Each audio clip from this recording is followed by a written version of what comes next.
जय श्री राम साथियों। आज हम बात करने वाले हैं ईश्वर या आत्मा स्वयं कर्म नहीं करता।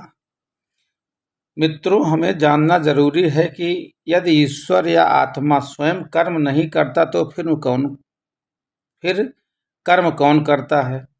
अगर गीता को पढ़े तो अध्याय 14 व 18 में इसका उल्लेख किया गया है कि कर्म करने के 5 कारण हैं जिनमें आत्मा स्वयं कर्म नहीं करता है। पहला कारण शरीर है जो कर्म करता है। दूसरा कारण कर्मेंद्रियां हैं जिनकी सहायता से शरीर कर्म करता है। तीसरा कारण जीवात्मा है, वही करता है। चौथा प्राण वायु है जो क्रिया का करण है। और पांचवा देव है जो इन सब का अधिष्ठाता है। ये सारे आत्मा के प्रकाश से कार्य करते हैं। स्वयं आत्मा कोई कार्य नहीं करता। प्रकृति के सत्व रज तथा तमो गुण से ही उसे कर्म करने के लिए बाध्य करते हैं। वह उनके अधीन रहकर ही कर्म करता है। वह स्वतंत्र नहीं है। अच्छे कर्मों से बुरे कर्मों को काटा नहीं जा सकता। दोनों कर्मों का फल भोगना होता है। अगर चोरी कर दी तो दान करने से चोरी के अपराध से बचा नहीं जा सकता। जब तक अच्छाई नहीं लाई जाएगी तब तक बुराई को हटाया नहीं जा सकता। दीपक जलाने से ही अंधकार मिटेगा, उसे सीधा हटाया नहीं जा सकता। सृष्टि के कण कण में व्याप्त जो चेतन सत्ता है वही ईश्वर का निवास स्थान है। जो उस ईश्वर विधान से बचने का कोई उपाय नहीं है। कर्म फल तो भोगना ही पड़ता है। शास्त्रों के अनुसार कर्म करते रहना ही इनसे मुक्ति का एक मात्र उपाय है। मनुष्य के सत्व रज व तम गुण के यही तो लक्षण है। सत्व गुण से ज्ञान होता है, रजोगुण से क्रिया होती है तथा तमोगुण से मूढ़ता, अज्ञान, जड़ता, आलस्य, प्रमाद होता है। सदाचार और सद्कर्म अपने शास्त्रों के अनुसार हमें धर्म ग्रंथों में जो विधि निषेध के नियम बताए गए हैं उनके अनुसार आचरण और व्यवहार करना उत्तम है। जो धर्म तत्व की बात नहीं जानता और शास्त्रों का भी अध्ययन नहीं किया उसे किस प्रकार का जीवन जीना चाहिए। अपने द्वारा किसी को कष्ट न देना तथा सदा दूसरों के भले के लिए कर्म करना ही यही तो जीवन सद्मार्ग है, यही तो परम धर्म है। केवल दूसरों को कष्ट न दे यह क्या पर्याप्त नहीं है। इससे पाप से तो बच जाएंगे किंतु पुण्य का लाभ नहीं मिल सकता। दूसरों को भला करने की भावना से बुराई से अपने आप बच सकते हैं, क्योंकि यदि कोई भूख या बीमारी आदि से तड़प रहा हो तो यह कह देना कि हमने थोड़े ही किया है, यह तो अपने कर्मों का फल भोग रहा है, ऐसा कहकर उसकी सहायता न करना मानवीय दृष्टि नहीं है। क्योंकि कुछ संप्रदाय ऐसा ही गलत मान्यताएं रखते हैं। हिंसा पालन का फल होता है एक भाव जो मुझे कोई गलत काम न करवा दे। अपने जीवन में खुद हिंसा नहीं करने और दूसरों की इसकी जानकारी देने से लोगों को एक अध्यात्म स्वार्थ आनी चाहिए। उसे अपनी ही चिंता अधिक रहती है कि मेरे पाप कर्म ना हो, लेकिन हिंसा से दूसरों का भला भी करना चाहिए। जो आत्मज्ञान की साधना नहीं कर सकता उसे इस प्रकार का जीवन जीना चाहिए तो उसे सदाचार और सेवा धर्म को अपनाना चाहिए।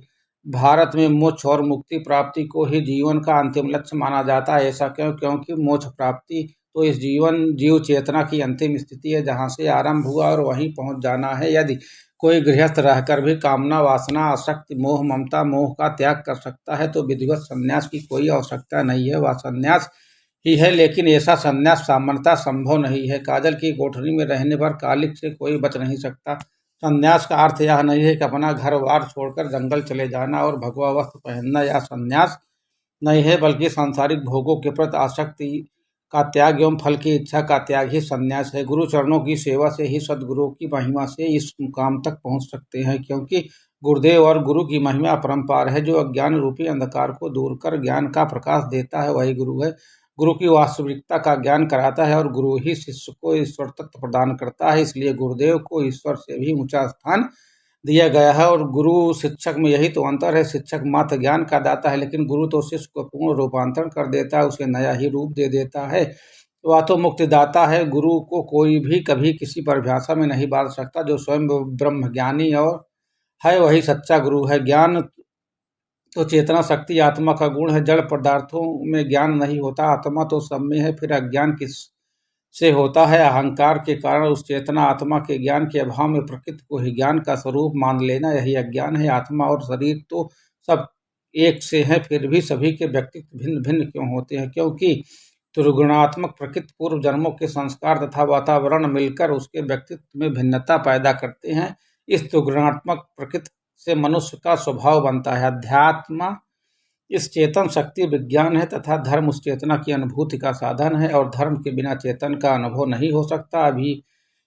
अभी मैं आपको छोटी छोटी जानकारी दे रहा हूँ। यह छोटी छोटी बातें आध्यात्मिक उन्नति के लिए बहुत जरूरी है। धर्म और संप्रदाय में बहुत बड़ा अंतर है। धर्म तो एक महासागर तथा संप्रदाय उसमें छोटे छोटे द्वीप है। धर्म की विशालता और संप्रदाय की संकीर्णता। धर्म सार्वभौम है तो संप्रदाय क्षेत्रीय है। जो ईश्वर को नहीं मानता वह उसका क्या परिणाम होता है, या आप सब जानते हैं। ईश्वर का भय तो मानव को नैतिक बनाता है, अन्यथा उसकी नैतिकता दिखावा मात्र रहकर रह जाती है। ईश्वर स्वयं किसी को सुख दुख नहीं देता, वह तो शक्ति का स्रोत है। उस शक्ति के सदुपयोग से मनुष्य सुखी होता है तथा दुरुपयोग से वह दुखी होता है। यह तो मनुष्य के हाथ में है। संसार किसी को दुख सुख नहीं देता, वह तो निरपेक्ष है। मनुष्य की विकृत मानसिकता में दुख ही देखती है तथा स्वस्थ मानसिकता वाला इससे आनंद देखता है। दोनों की दृष्टि एकांगी है। जब सभी जीव चेतन आनंदमय कोश में प्रवेश करती है तो उसे आनंद प्राप्ति की अनुभूति होती है।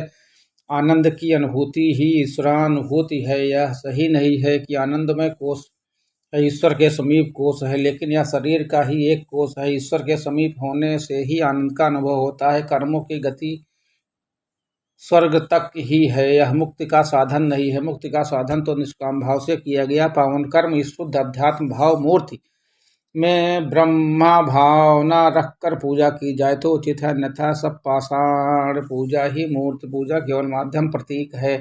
सिया राम में सब जग जानी करहु प्रणाम जोर जुग पानी, मंगल भवन मंगल हारी दशरथ अजर बिहारी। अगर मेरा वीडियो अच्छा लगा तो चैनल को सब्सक्राइब जरूर करें। जय सीताराम।